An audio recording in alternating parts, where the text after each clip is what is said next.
One of the questions I often get asked is, what do you do in terms of reading the case? What does the case look like? So what I want to do is sort of just talk about a little bit of the typical case pattern and the information that's delivered within it. So really the typical case layout, and again, this is not true of all cases, but most cases, we have an introduction, we have a background and history section, we get into the real content, which tends to be the long piece of it, then a summary, and then you've got appendices or exhibits that follow that up with. And in the introduction, really get introduced to the characters in the case. So this helps you in terms of determining what your positioning should be and who you're actually really talking to, who's asking the questions. And then you get things like high level problem, high level issues, what business the client is in. So this starts to develop that context, that high level understanding of what the organization you're about to talk to is all about and who you're going to talk about.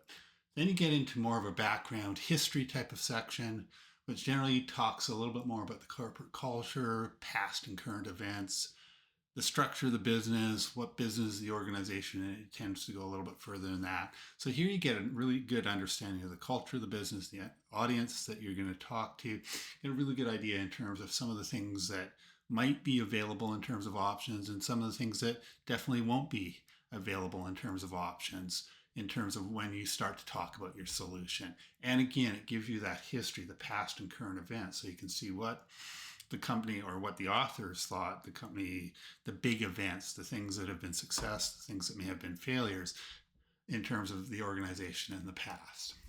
And then the large section is really the content. You start to see financials, you get details around things like operational logistics, mission, vision, and goal details. The vision, mission, and goal details in terms of a high level would have been seen a little bit earlier, but here you get into more depth, more detail in terms of what's happening. And here they also start to talk about the stakeholders involved in the case.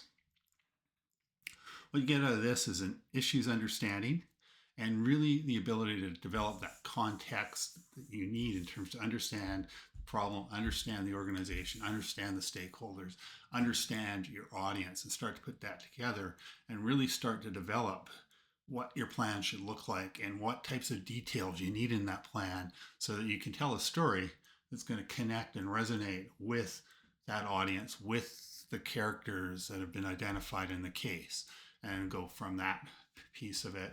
And then you get into the summary where you may see specific client questions, specific related to the problem definition, but it really starts to bring things together and gets you again, hopefully to refocus in on what the problem statement is, hopefully allows you to create that focused problem statement from the client's point of view.